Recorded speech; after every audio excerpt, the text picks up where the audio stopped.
Welcome to Circular Pharaoh. They called him the Moses of Kentucky. But what the history books won't tell you is that Elijah Anderson wasn't just a conductor on the Underground Railroad. He was a black man born into slavery who somehow orchestrated one of the most sophisticated escape networks in American history, moving over 1,000 enslaved people to freedom before his mysterious death in a Kentucky prison in 1857. The official records state he died of natural causes at age 47. But 3 guards who witnessed his final hours refused to speak about what they saw, and the prison warden ordered Anderson's body buried in an unmarked grave within 6 hours of his death, with no autopsy, no family notification, and no public record of the burial location. For over a century and a half, Anderson's story has been deliberately obscured, his methods kept secret, and the true circumstances of his final days hidden behind layers of destroyed documents and sealed testimonies. What you're about to hear is the result of years of research into fragmented court records, private letters, and testimonies that were never meant to see the light of day. A story of courage, deception, and a network so intricate that even today historians cannot fully explain how one man accomplished what entire abolitionist organizations struggled to achieve. Before we continue with the story of Elijah Anderson, if you're fascinated by untold American histories and dark mysteries from our past, make sure to subscribe to Circle of Pharaoh and hit that notification bell so you never miss stories like this. And I'd love to know. Leave a comment telling me what state or city you're listening from. Now let's uncover the truth about the man they tried to erase from history. The story of Elijah Anderson begins not with his heroism, but with a mystery that surrounds even his birth. A mystery that would define everything that came after. Madison, Indiana in the 1830s was a river town caught between 2 worlds. Situated on the Ohio River's northern bank, it served as a crucial port where Kentucky tobacco and hemp crossed into free territory, where southern plantation owners conducted business with northern merchants, and where the invisible line between slavery and freedom was as real as the muddy water that separated the states. The town's population of nearly 3,000 souls included German immigrants who'd fled European upheaval, Irish laborers who worked the docks, Quaker families whose quiet abolitionism simmered beneath polite society, and a small but growing community of free black residents who lived under the constant shadow of kidnapping and re-enslavement. The Anderson family had arrived in Madison around 1835, though the circumstances of their arrival remained deliberately vague in the sparse records that mentioned them. Elijah Anderson appeared in the 1836 city directory as a free man of color, working as a stone cutter, a skilled trade that suggested education and training uncommon for someone of his background. He lived in a modest frame house on West 2nd Street in a neighborhood where free black families clustered together for mutual protection. His wife, whose name appears in records only as Sarah A., ran a small laundry business from their home, serving both white and black customers. What made Elijah Anderson unusual wasn't just his freedom or his skilled trade.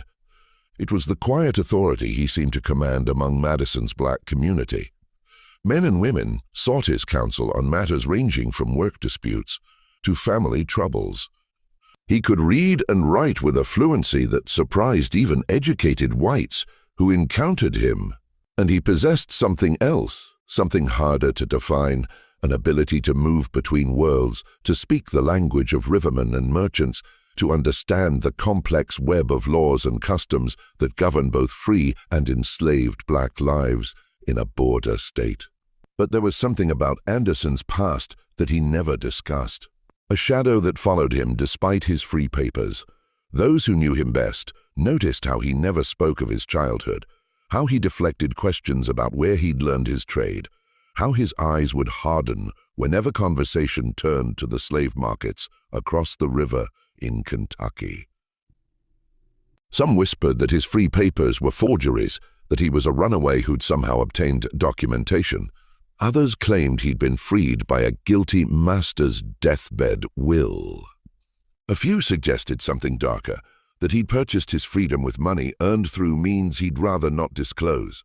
The truth, as it would eventually emerge through fragments of testimony and coded letters, was more complex than any of the rumors suggested. In the spring of 1839, a series of events began that would transform Elijah Anderson from a skilled tradesman into something far more dangerous. A man who would challenge the entire institution of slavery through methods so effective that slave owners across Kentucky would eventually offer a combined reward of $1,500 for his capture, dead or alive. It started with a knock on Anderson's door on a moonless night in April 1839. The temperature had dropped unexpectedly, and a cold rain fell steadily, turning Madison's unpaved streets into rivers of mud. Sarah answered the door to find a young black woman, no more than 17, soaked through and shivering violently. Her dress was torn, her feet bare and bleeding, and her eyes held a terror that needed no explanation. "Please," the girl whispered, glancing over her shoulder at the dark street. "Mr. Anderson," they said Mr. Anderson could help. Elijah appeared behind his wife, took one look at the girl, and pulled her inside without a word. He moved with practiced efficiency, as if he'd done this before, though no one in Madison had ever seen evidence of such activity. Sarah brought blankets and hot coffee, while Elijah examined the girl's feet, which were cut deep from running through forest undergrowth. She'd crossed the river somehow, swimming in the dark, and made her way to Madison, following directions she'd memorized.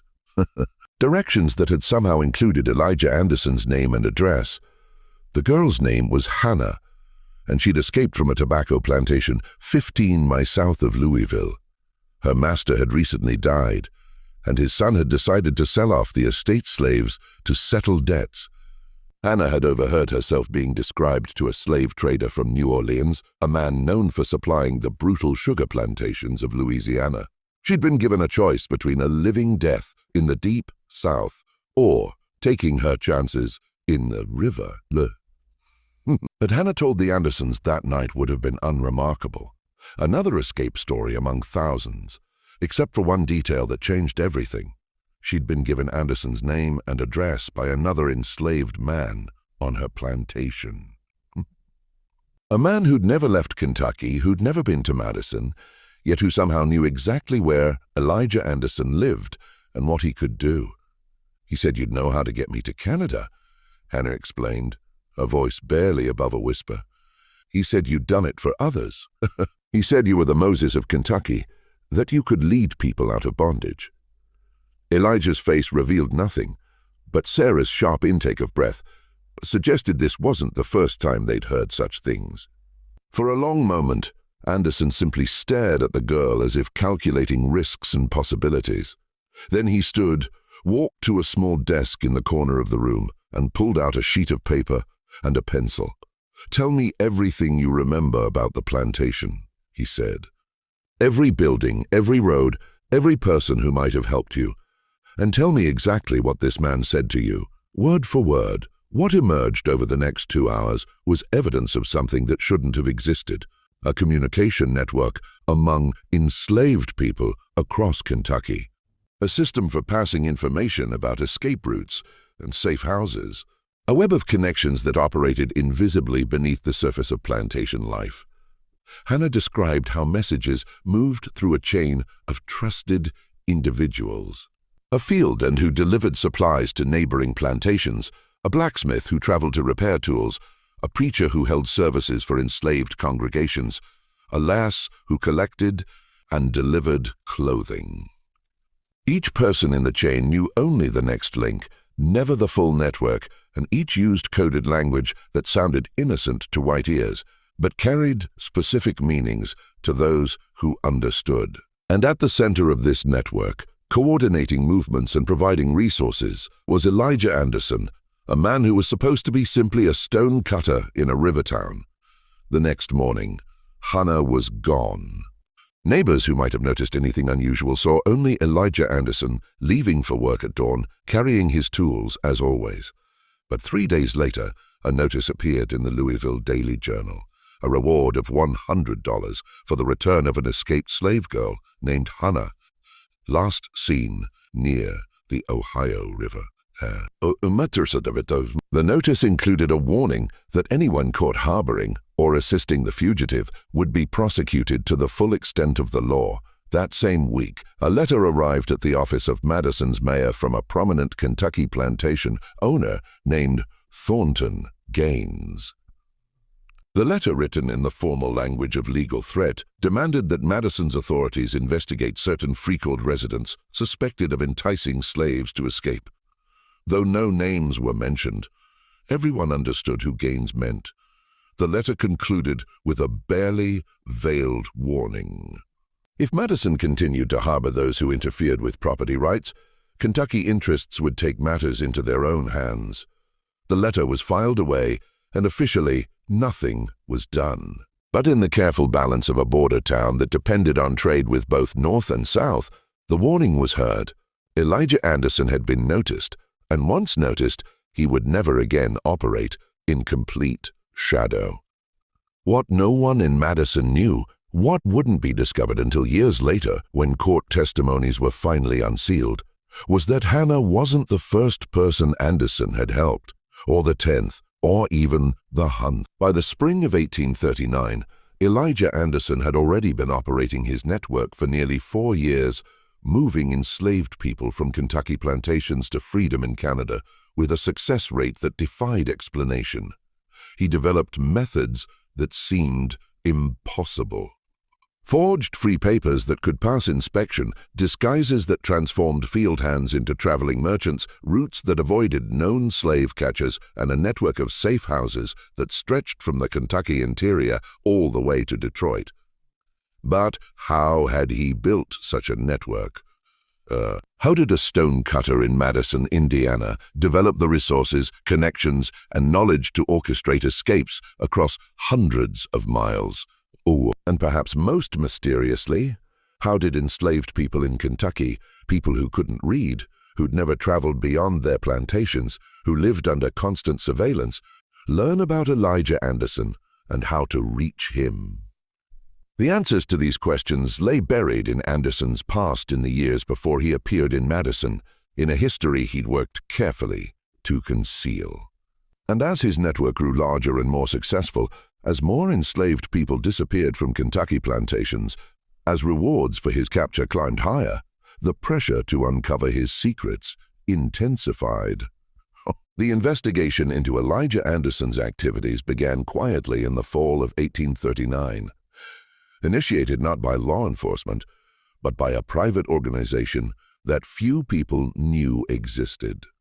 The Kentucky Association for the Protection of Property Rights had been formed 2 years earlier by a coalition of wealthy plantation owners who'd grown frustrated with the ineffectiveness of local authorities in stopping slave escapes. The association operated with substantial funds, employing private investigators, offering rewards, and maintaining a network of informants throughout the border states. Their interest in Anderson was sparked by a pattern that their meticulous record-keeping had revealed. Over the previous 3 years, 47 enslaved people had disappeared from plantations in a specific region of north-central Kentucky, a cluster of counties including Jefferson, Shelby, Franklin, and Woodford. This wasn't unusual in itself. Escapes happened regularly along the border. What was unusual was that none of these 47 people had been recaptured. Not one. In an era when most escaped slaves were caught within days, when professional slave catchers operated with brutal efficiency, when rewards and punishments kept most enslaved people from even attempting escape, a 100% success rate was statistically impossible. The association hired a man named Marcus Webb to investigate. Webb was a former Pinkerton agent who'd made a reputation tracking down bank robbers and counterfeits. He approached the slave escape problem with the same methodical analysis he'd used in criminal investigations, collecting data, identifying patterns, and following evidence wherever it led. Webb's investigation file, which would later be entered as evidence in Anderson's trial, revealed the depth of his findings. He'd interviewed plantation owners, questioned captured runaways from other networks, examined forged free papers, and traced the movements of known abolitionists. What emerged was a picture of an operation far more sophisticated than anyone had imagined. Anderson's network, Webb discovered, operated on multiple levels. The first level consisted of stations, safe houses where fugitives could hide for a few hours or days. These weren't the homes of known abolitionists which were watched by authorities, but rather the residences of people who seemed to have no connection to anti-slavery activities. A German immigrant farmer who spoke little English, a widow who ran a boarding house, a merchant who traded in agricultural supplies. Webb identified at least 15 such stations between central Kentucky and the Canadian border, but he suspected there were many more he couldn't find. The second level was communication. Webb documented how information moved through the network using methods that left no written evidence. Messages were embedded in songs sung by enslaved people during work, in patterns of laundry hung out to dry, in the arrangement of stones along certain roads, in coded phrases used during church services. A hymn about crossing the River Jordan meant someone was planning an escape. A particular pattern of quilts on a clothesline indicated whether a safe house was currently secure. A stone car with an odd number of rocks marked a trail to follow. The third level, and the most crucial, was documentation. Every escaped slave needed free papers to travel safely through free states where black people were required to prove their status. Anderson had somehow obtained access to authentic free paper forms, possibly stolen from county clerks' offices, and had learned to forge the signatures and seals that made them legitimate. Webb had examined several sets of papers carried by captured fugitives, and even he, with his experience in detecting forgeries, had to admit they were nearly perfect. But the fourth level was what truly baffled Webb: the financial resources. Moving people hundreds of miles required money for food, clothing, transportation, bribes. Webb estimated that Anderson's network must be spending at least $2,000 per year, an enormous sum for a stonecutter who earned perhaps $300 annually. Where was the money coming from? Webb's investigation led him to a surprising discovery. Elijah Anderson wasn't just helping slaves escape. He was running what amounted to a business. Wealthy free black families in the North, along with some white abolitionists, were paying Anderson to rescue specific individuals. Family members who'd been sold south, spouses separated by sale, children torn from parents. Anderson charged fees based on the difficulty of the rescue, with prices ranging from $50 to $500. He used this money to fund escapes for those who couldn't pay, creating a system where the wealthy subsidized the poor. This revelation transformed how authorities viewed Anderson. He wasn't just an idealistic abolitionist helping the occasional fugitive.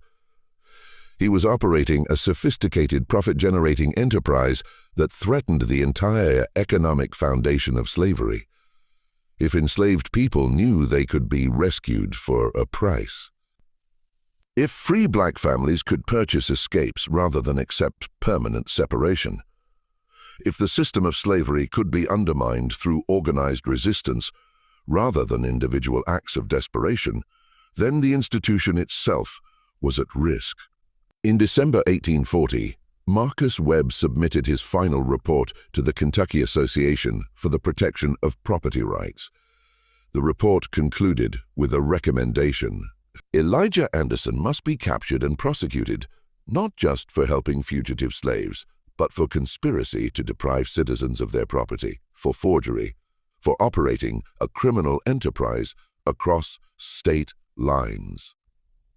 The association agreed and authorized Webb to coordinate with Kentucky law enforcement to build a legal case that could result in Anderson's arrest and conviction. But there was a problem. Anderson lived in Indiana, a free state where helping fugitive slaves wasn't a crime under state law. Federal fugitive slave laws existed, but they were difficult to enforce and required proof that Anderson had physically entered Kentucky to entice slaves to escape.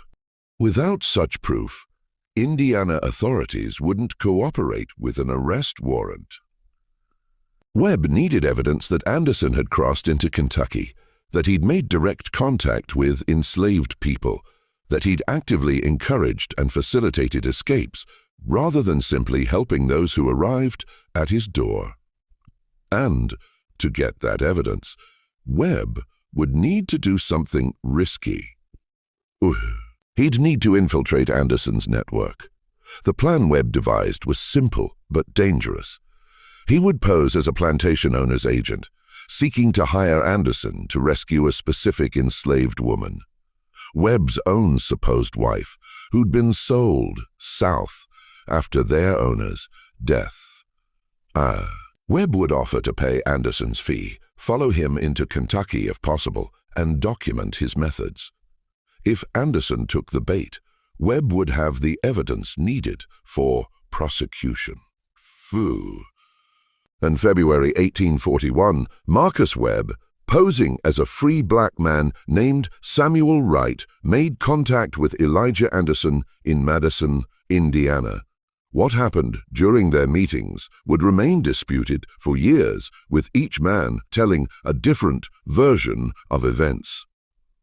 But the consequences of their encounter would change everything, not just for Anderson, but for the hundreds of people whose freedom depended on his network.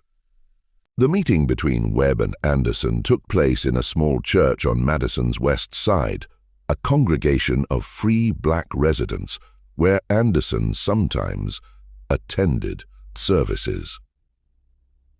Webb had spent weeks establishing his cover identity, renting a room in a boarding house, taking odd jobs, and carefully letting it be known through trusted intermediaries that he was seeking help to rescue his wife from slavery. Anderson was cautious. He didn't approach Webb directly, but sent intermediaries to ask questions, to probe for inconsistencies in his story, to test whether he might be an informant.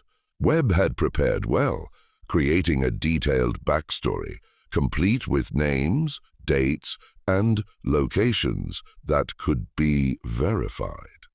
He claimed his wife, Martha, had been sold to a plantation near Versailles, Kentucky, after their owner's death had forced the estate's liquidation.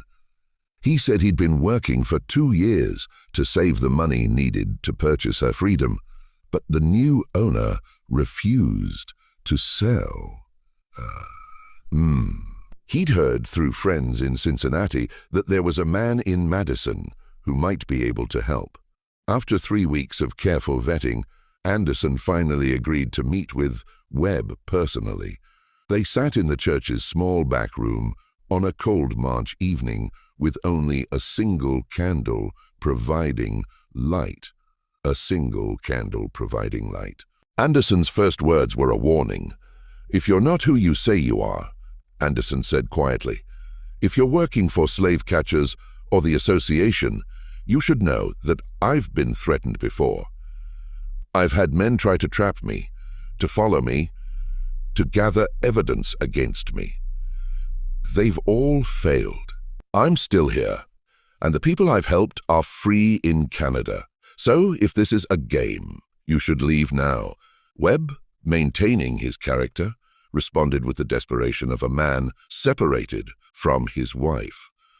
Wife provided details about Martha, about their life together, about his determination to free her regardless of the cost. He offered to pay Anderson $300, a substantial sum that suggested both genuine need and significant resources. For Souls, Anderson listened without expression, then asked a question that revealed the depth of his operation's sophistication. "How do I know your wife wants to be rescued?" The question caught Webb off guard. In all his preparation, he hadn't considered that Anderson would care about the wishes of the enslaved person.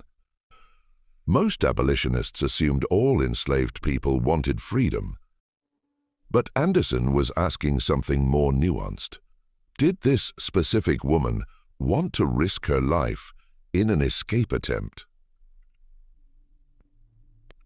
Did she know her husband was trying to rescue her? Had she agreed to the plan? Webb improvised, claiming he'd managed to send a message through a traveling preacher that Martha knew he was working to free her, that she was waiting for an opportunity. Anderson seemed satisfied with this answer, but he imposed a condition.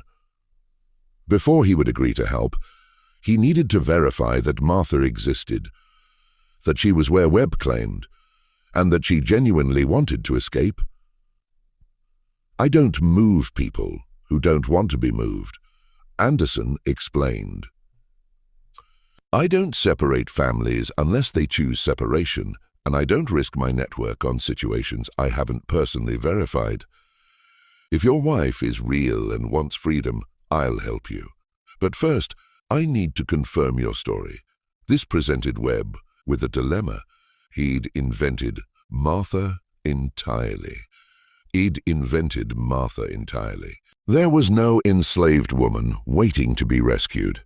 If Anderson investigated and found no one matching Webb's description, his cover would be blown. But if Webb backed out now, he'd lose his chance to gather evidence. Webb made a decision that would haunt him later. He told Anderson that time was critical, that Martha's owner was planning to sell her to a trader heading to New Orleans, that they had perhaps 2 weeks before she'd be moved beyond reach. He offered to pay Anderson an additional $100 if he could execute the rescue quickly without the usual verification process. Anderson refused. "I don't work that way," he said. "I've built this network by being careful, by never taking unnecessary risks, by verifying every detail. If your wife is about to be sold, then we need to move quickly, but we still need to move carefully. Give me 1 week. I'll send someone to verify your story. If everything checks out, I'll have your wife in Madison within 2 weeks after that." Webb had no choice but to agree. He paid Anderson a $50 deposit and waited to see what would happen next.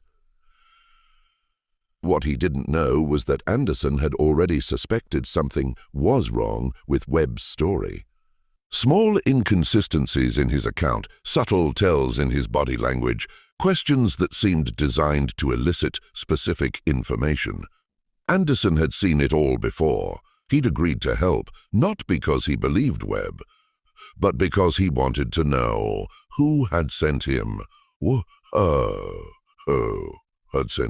3 days after their meeting, Anderson sent a message to Webb.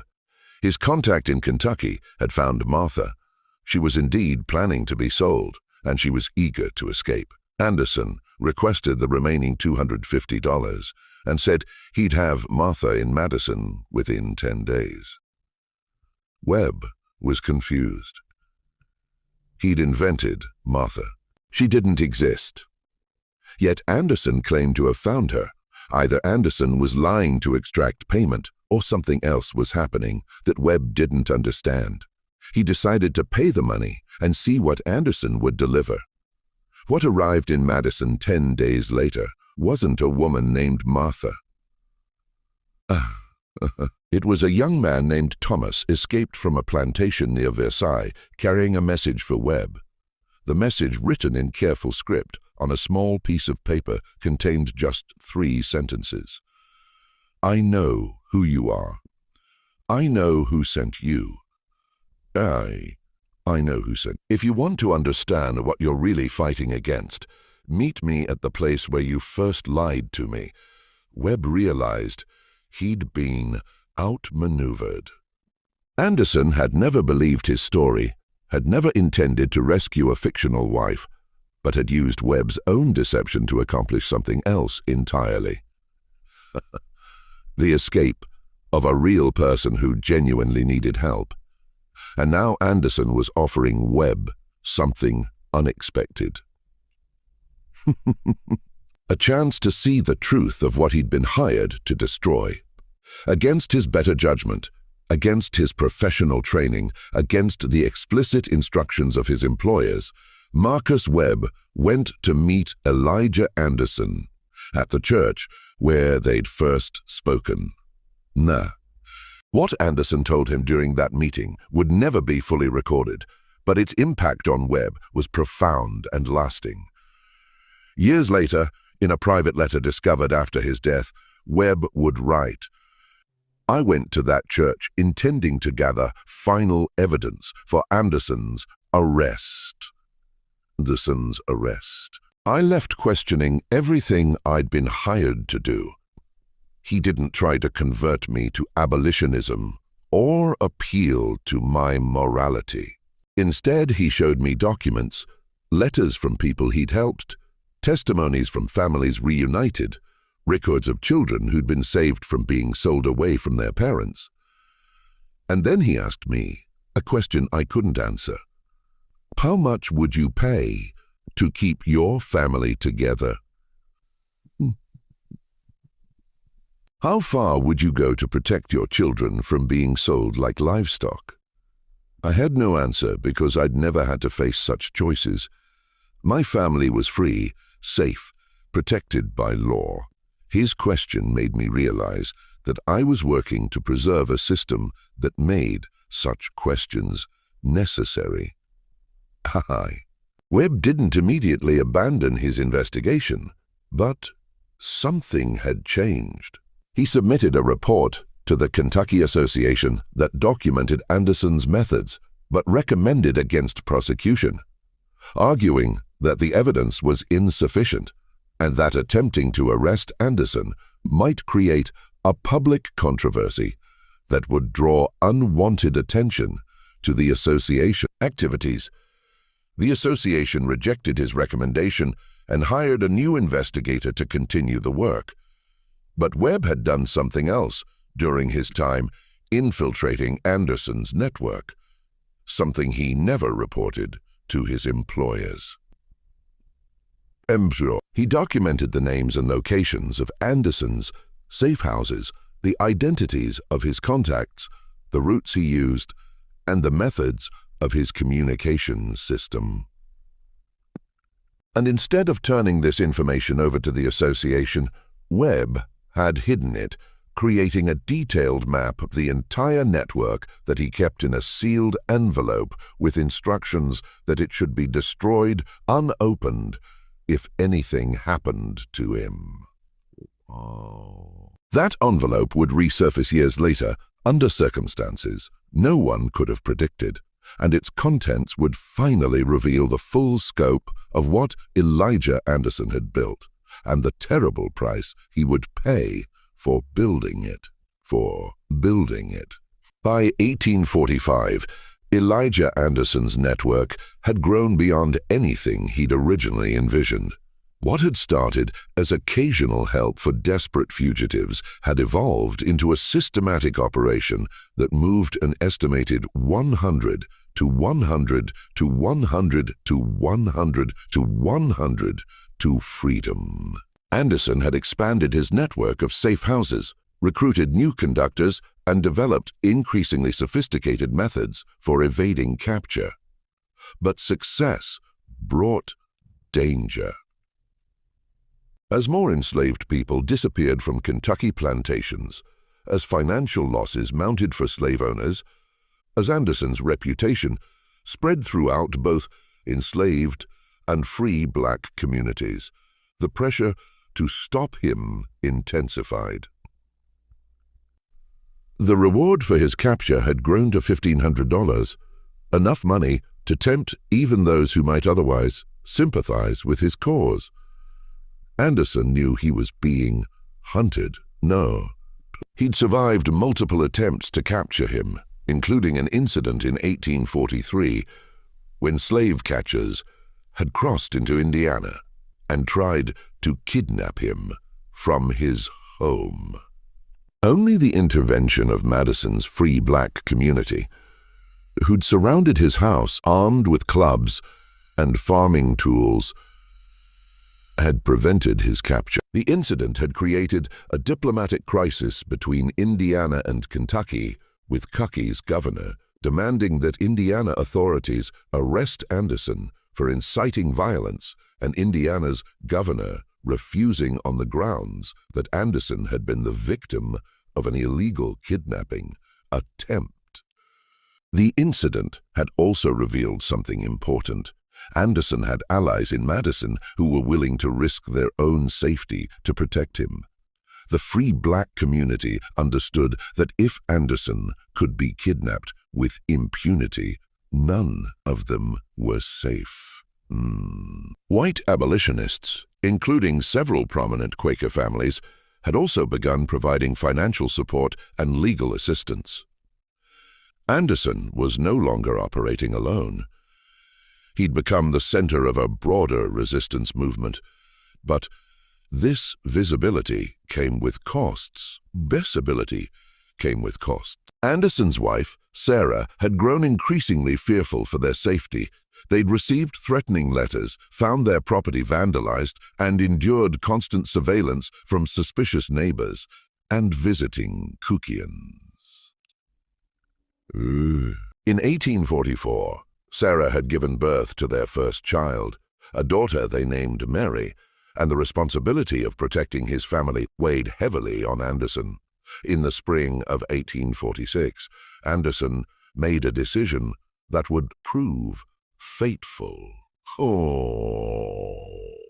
He decided to expand his operations directly into Kentucky, establishing safe houses south of the Ohio River, where fugitives could hide before making the dangerous river crossing. This was an enormous risk. If caught in Kentucky, Anderson would be subject to that state's laws, which imposed severe penalties for helping enslaved people escape. Anderson recruited a network of contacts in Kentucky. Free black people, sympathetic poor whites, and even a few enslaved people who were willing to risk punishment to help others.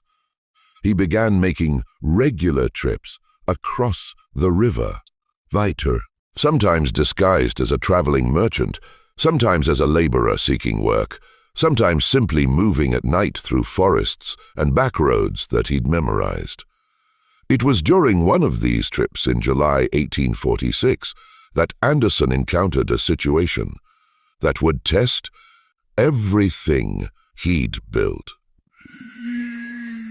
He'd been contacted by a free black minister in Lexington named Reverend James Harper, who'd received a desperate plea from a woman named Elizabeth. Elizabeth was enslaved on a large plantation near Frankfort, and her owner had recently died. The estate was being liquidated, and Elizabeth, along with her 3 children, was scheduled to be sold at auction in 2 weeks. Elizabeth's husband had been sold to a plantation in Mississippi 3 years earlier. She would never see him again. But she was determined that her children wouldn't suffer the same fate. She wanted Anderson to help them escape before the auction. The situation was complicated by several factors. The plantation was heavily guarded, aware that enslaved people might try to escape before the sale. Elizabeth's children were young, ages 5, 7, and 9, which would make traveling difficult.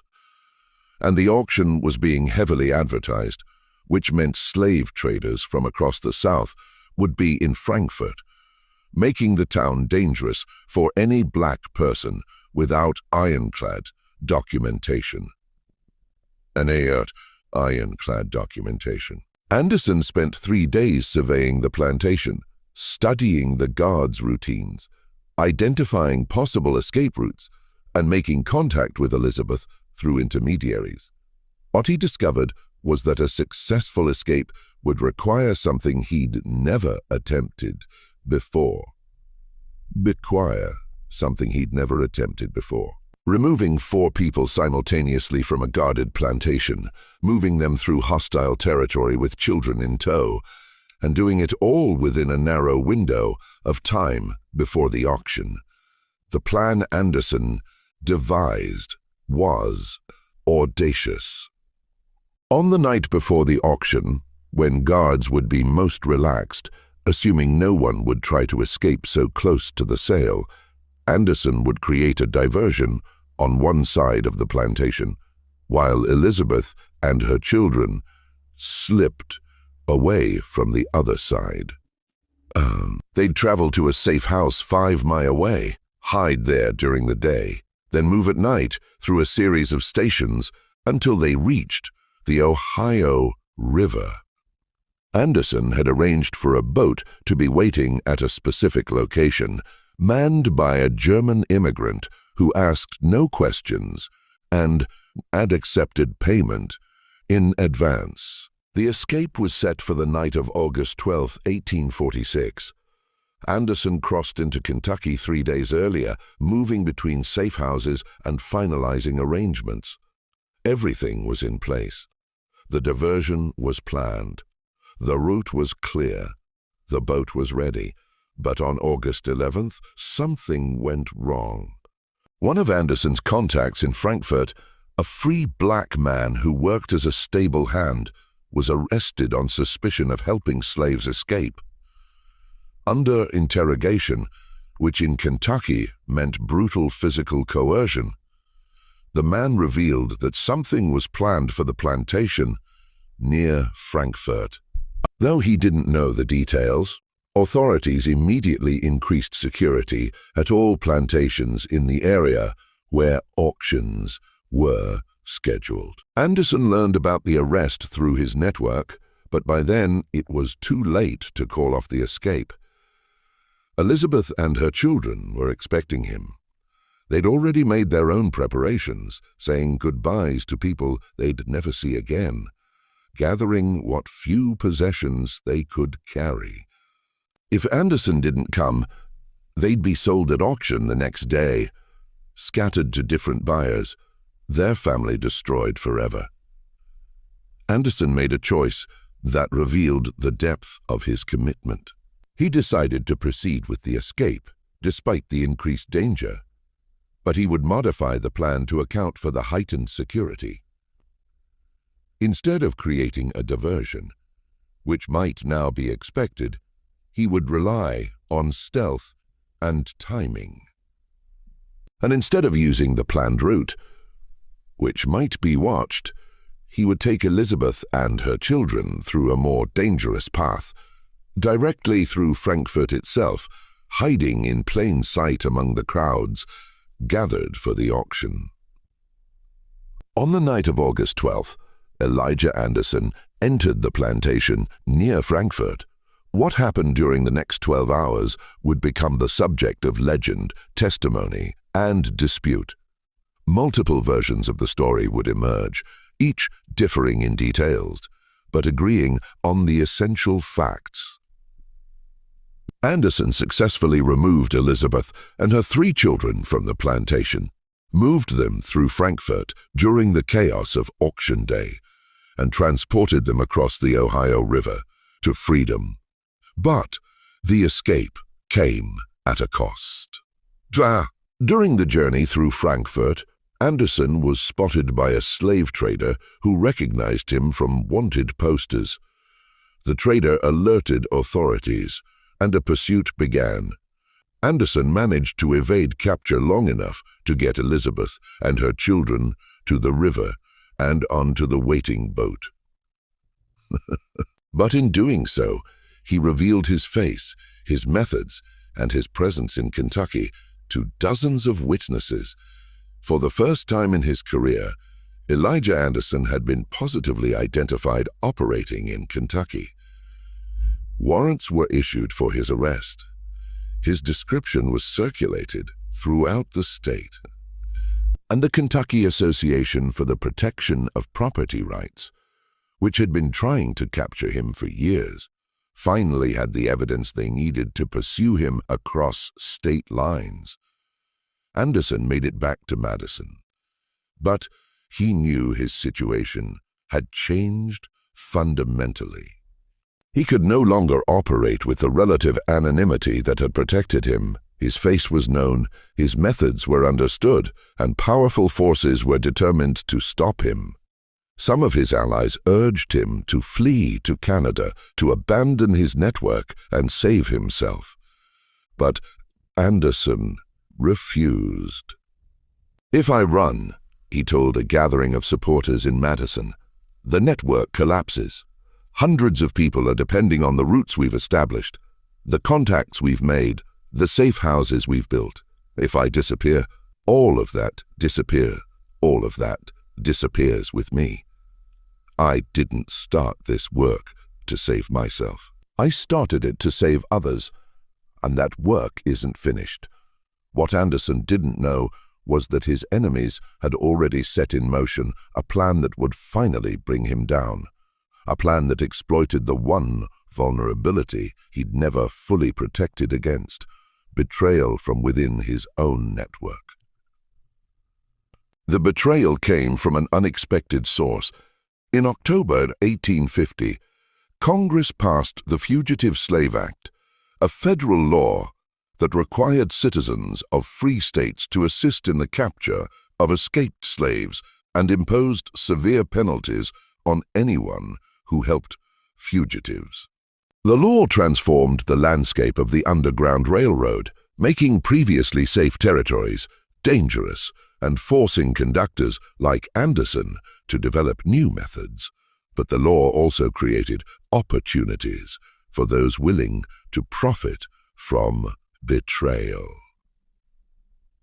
Rewards for captured fugitives increased, and the legal risks of helping escapees became severe enough that some people who'd previously supported the Underground Railroad withdrew their assistance.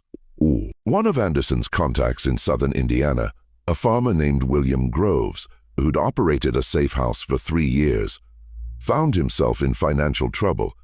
In early 1851, his crops had failed.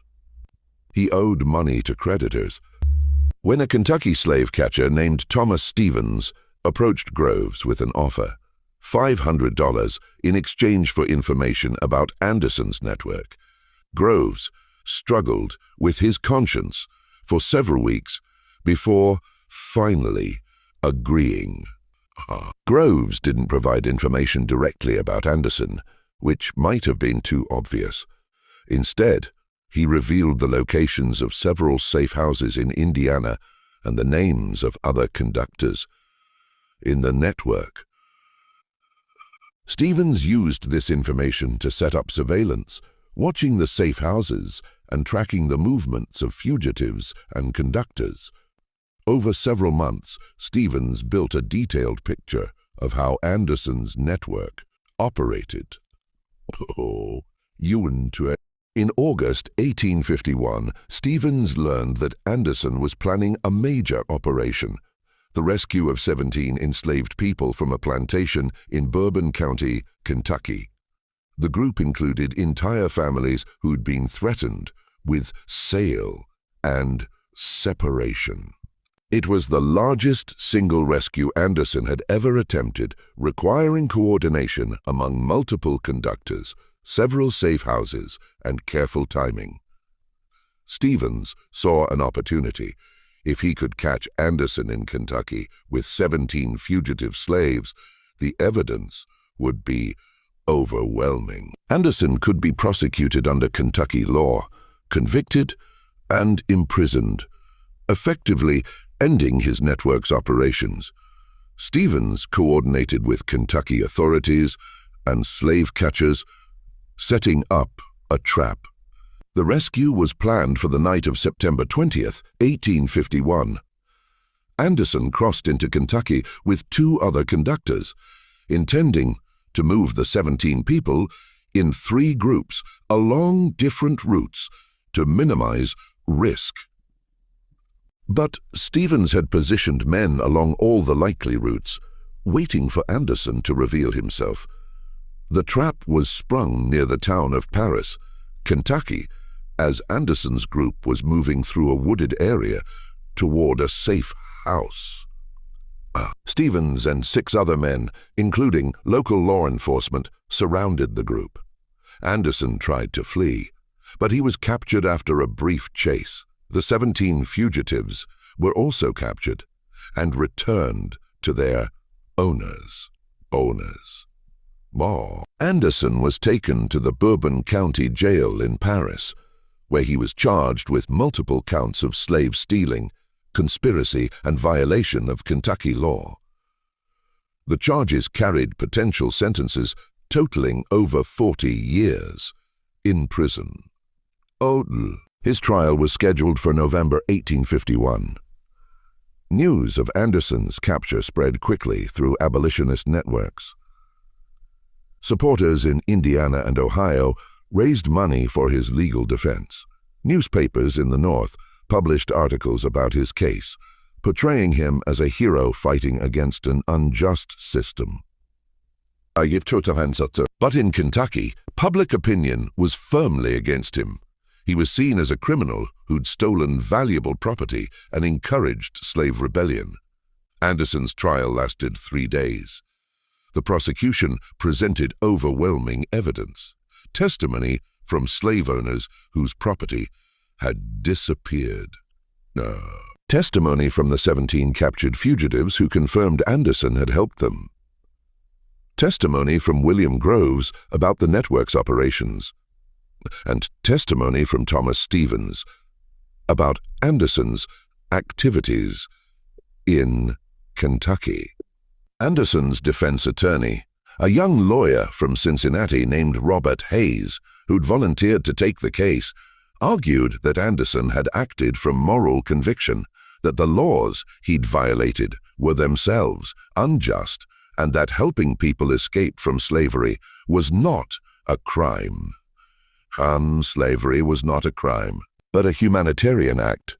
The jury, composed entirely of white Kentucky men, many of them slave owners, deliberated for less than 2 hours before returning a guilty verdict on all counts. At his sentencing hearing on November 18, 1851, Anderson was given an opportunity to speak.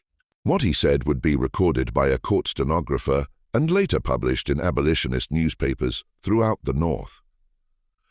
"I stand before you convicted of crimes against the laws of Kentucky," Anderson said, "but I am guilty of no crime against the laws of God or the principles of humanity. I have helped men, women, and children escape from bondage. I have reunited families torn apart by sale. I have given hope to people who had no hope. If these actions are crimes in Kentucky, then I am proud to be a criminal. But I believe that history will judge me more kindly than this court has done. I believe that future generations will look back on this trial and ask not why I did what I did, but why anyone thought it was wrong." The judge, unmoved by Anderson's speech, sentenced him to 20 years in the Kentucky State Penitentiary in Frankfort. Anderson was 41 years old. If he served his full sentence, he would be 61 when released, if he survived at all. Anderson was transferred to the penitentiary in December 1851. The prison was a brutal place where inmates worked long hours in harsh conditions, where disease was common, and where discipline was enforced through physical punishment. Anderson was assigned to work in that prison's hemp factory, where inmates processed raw hemp into rope and cloth, breathing toxic dust and working with dangerous machinery. For the first few years of his imprisonment, Anderson maintained hope. He received letters from supporters, learned that his wife, Sarah, and daughter Mary were safe in Madison, and heard that his network, though damaged by his capture, was still operating under new leadership. But as years passed, as his health deteriorated from the harsh prison conditions, as the possibility of pardon or early release faded, Anderson's hope began to dim. In 1856, Anderson developed a persistent cough that prison doctors diagnosed as consumption tuberculosis. The disease was common in the prison's overcrowded, poorly ventilated conditions, and treatment was minimal. Anderson's health declined rapidly over the following months. By the summer of 1857, he was too weak to work and was confined to the prison's hospital ward. It was during these final months that something strange began to happen. Something that would fuel speculation and mystery for generations.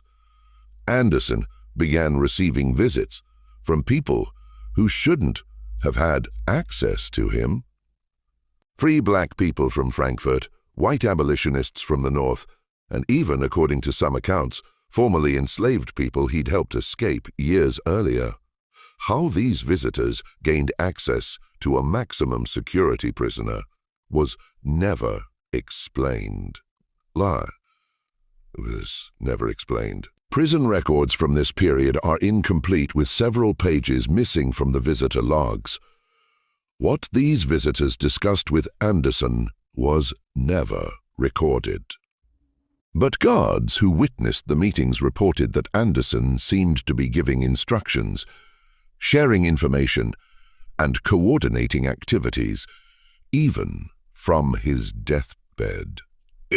One guard later testified that he'd seen Anderson hand a small package to a visitor, though he couldn't say what the package contained.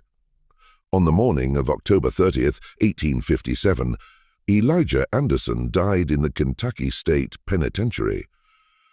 He was 47 years old. The official cause of death was listed as consumption, which was certainly true, but 3 guards who'd been on duty that night later reported strange circumstances surrounding his death. According to their accounts, Anderson had been unconscious for most of the previous day, barely breathing, clearly near death. But around midnight, he'd suddenly awakened, alert and lucid. He'd asked for water, drunk it slowly, and then spoken to the guards in a clear, strong voice that seemed impossible for a dying man. One guard reported that Anderson had said, "Tell them the map is complete. Tell them the map is complete. Tell them the routes are marked. Tell them the work continues." The guards had no idea what Anderson meant, but they were disturbed by his sudden lucidity and the intensity of his gaze. Then, just as suddenly, Anderson had closed his eyes and stopped breathing. He died without struggle, without pain, as if he'd simply decided it was time. The prison warden, a man named Charles Whitfield, ordered Anderson's body buried immediately within 6 hours of his death. No autopsy was performed. No family was notified, and no public announcement was made.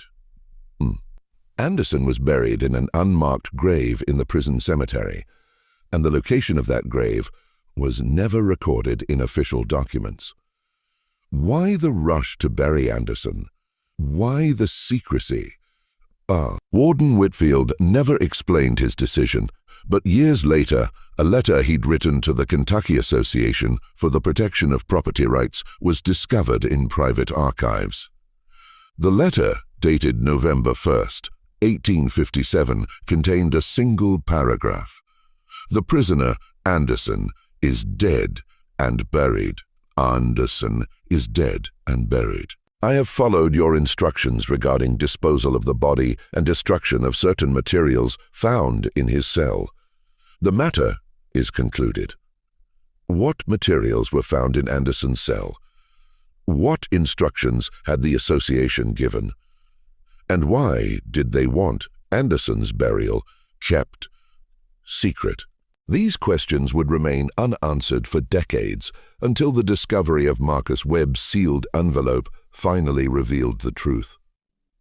The envelope surfaced in 1889, 32 years after Anderson's death, when Marcus Webb's estate was being settled after his death in Chicago. Webb had become a successful businessman after leaving his work as an investigator, and his personal papers included the sealed envelope he'd created in 1841, with instructions that it should be opened only after his death. Webb's executive, following the instructions, opened the envelope and found two documents inside. The first was the detailed map of Anderson's network that Webb had created during his infiltration. A document that showed safe houses, routes, contacts, and methods spanning from Kentucky to Canada. The second was a letter Webb had written explaining why he'd hidden the map rather than turning it over to his employers. In the letter, Webb described his meeting with Anderson in 1841, the questions Anderson had asked him, and the realization that had changed his perspective. But the letter also contained information Webb had discovered years later. Information that explained the mystery of Anderson's final days and the secrecy surrounding his burial. According to Webb's letter, Anderson had spent his years in prison doing something remarkable. He'd been documenting his entire network, creating a comprehensive guide that would allow others to continue his work. Using smuggled paper and ink, working in secret during his rare moments of privacy, Anderson had drawn maps, written instructions, and recorded the names and locations of every contact in his network.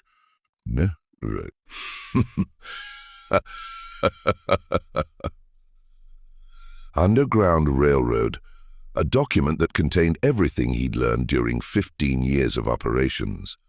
Anderson had known he was dying.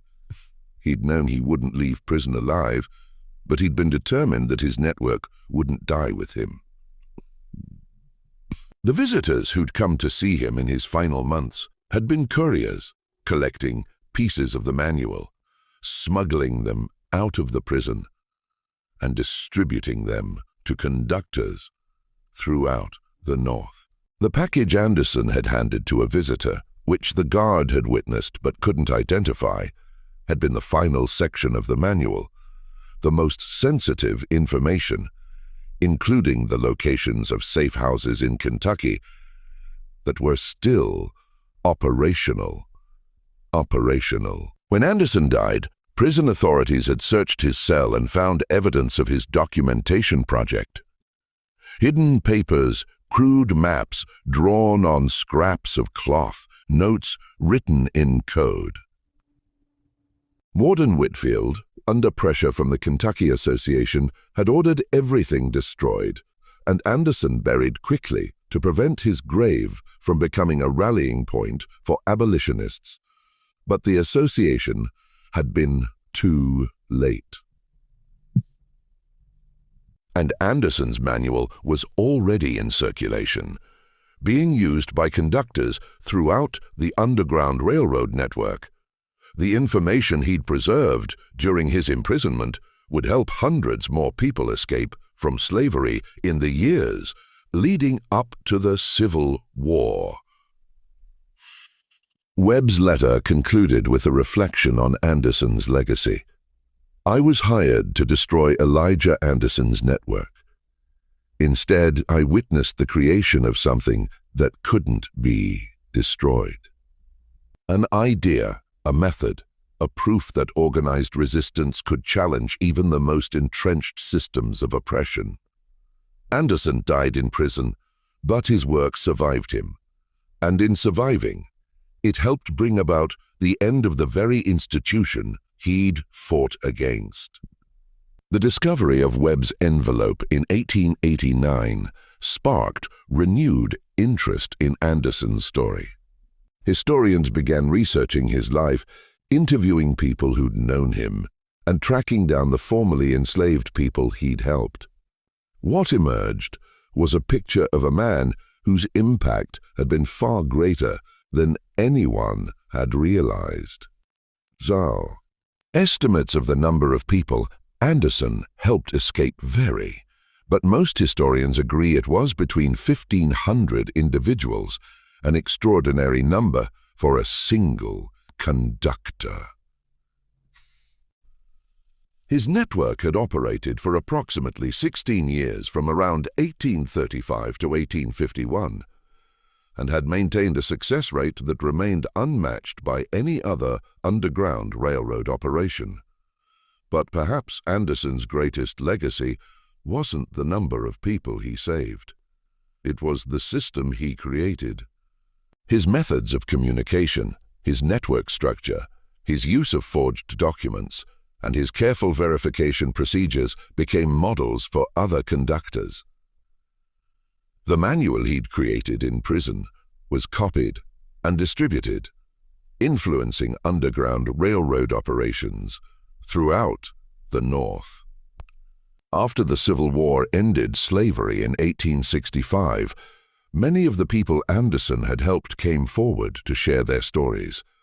They described his careful planning, his personal courage, and his unwavering commitment to their freedom. They told of how he'd risked his life repeatedly, how he'd used his own money when necessary, and how he'd treated every person he helped with dignity and respect. Anderson's wife, Sarah, lived until 1892, long enough to see her husband's story finally told. In an interview conducted when she was 78 years old, she was asked what she wanted people to remember about Elijah. Her answer was simple. He believed that every person deserved to be free, and he was willing to sacrifice everything to make that belief real. He didn't do it for glory or recognition. Ooh. He did it because it was right, and he never stopped, even when it cost him his freedom and eventually his life. The location of Anderson's grave remains unknown. The prison cemetery where he was buried was later relocated, and records of the grave locations were lost. But in 1920, the city of Madison, Indiana, erected a small monument in the cemetery where Anderson's wife and daughter are buried. The monument bears a simple inscription, Elijah Anderson, 1810-1857, the Moses of Kentucky. He led his people to freedom. Today, historians continue to uncover new information about Anderson's network and methods. Documents surface occasionally in archives. Letters are discovered in old houses, and descendants of people Anderson helped share family stories passed down through generations. Each new discovery adds to our understanding of how one man born into slavery managed to create a system that challenged the entire institution of slavery. But some mysteries remain. How did Anderson first learn the skills needed to run such a sophisticated operation? Where did he get his initial funding? How did he make contact with enslaved people deep in Kentucky's interior? And what happened to the complete version of the manual he created in prison? The document that contained all his methods and knowledge. Such a headache. These questions may never be fully answered, but perhaps that's appropriate for a man who spent his life operating in shadows, keeping secrets, and protecting the people who depended on him. Elijah Anderson's greatest skill wasn't just helping people escape. It was knowing what information to reveal and what to keep hidden, understanding that some secrets needed to be protected even after death.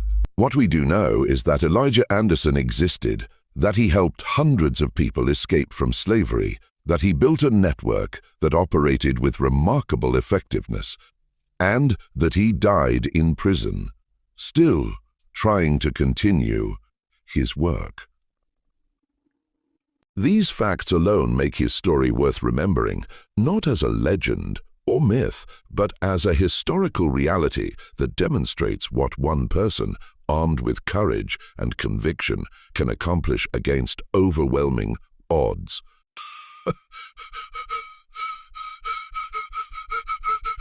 The true story of the Moses of Kentucky isn't just about escapes and rescues. It's about the power of organized resistance, the importance of systematic thinking in the face of injustice, and the reality that change often comes not from grand gestures, but from the patient, dangerous daily work of people willing to risk everything for what they believe is right. Wow. Elijah Anderson was such a person, and though he died in an unmarked grave, though his story was suppressed for generations, though powerful forces tried to erase his legacy, he succeeded in the only way that truly matters. The people he saved lived free, raised families in freedom, and passed down stories of the man who'd made their freedom possible. In the end, that's the only monument that matters. That is not stone or bronze, but living memory carried forward by those whose lives were changed by one man's refusal to accept that some people were meant to be enslaved. See you in the next video.